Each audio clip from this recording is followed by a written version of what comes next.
नवरात्रि के दूसरे दिन पूजी जाने वाली मां ब्रह्मचारिणी का रूप तपस्या और डिटर्मिनेशन का प्रतीक माना जाता है। लेकिन क्या आप जानते हैं कि उनकी तपस्या इतनी कठिन थी कि देवता भी चकित रह गए थे। नवरात्रि के दूसरे दिन मां ब्रह्मचारिणी की पूजा की जाती है। नवदुर्गा का ये रूप तपस्या, संयम और इनर स्ट्रेंथ का प्रतीक है। ब्रह्मचारिणी शब्द दो शब्दों से मिलकर बना है, ब्रह्मा और चारिणी।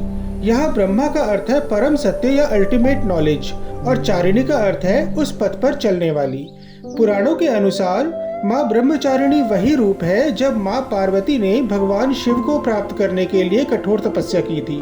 कहा जाता है कि उन्होंने हजारों सालों तक तपस्या की।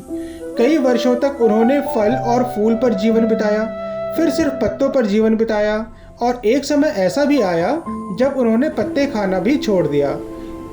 इस कठिन तपस्या के कारण उनका नाम ब्रह्मचारिणी पड़ा। माँ ब्रह्मचारिणी का रूप बहुत सरल और शांत माना जाता है।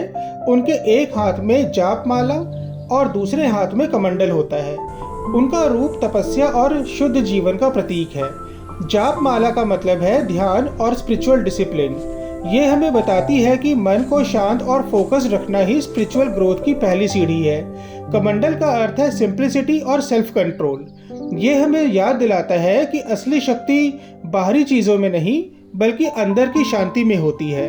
माँ ब्रह्मचारिणी का रूप एक बहुत गहरा मैसेज देता है।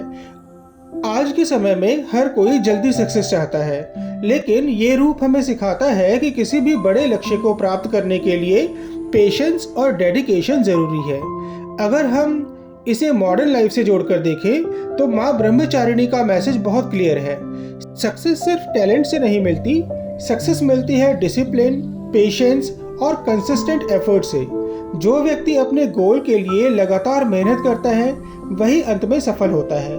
नवरात्रि का दूसरा दिन असल में स्पिरिचुअल जर्नी का दूसरा स्टेप है। पहले दिन हम स्टेबिलिटी सीखते हैं और दूसरे दिन हम तपस्या और डेडिकेशन सीखते हैं। इसलिए माँ ब्रह्मचारिणी का रूप हमें याद दिलाता है कि जीवन में किसी भी बड़े लक्ष्य को प्राप्त करने के लिए तपस्या जरूरी है। कल हम नवदुर्गा के तीसरे रूप माँ चंद्रघंटा का रहस्य समझेंगे। जय माता दी।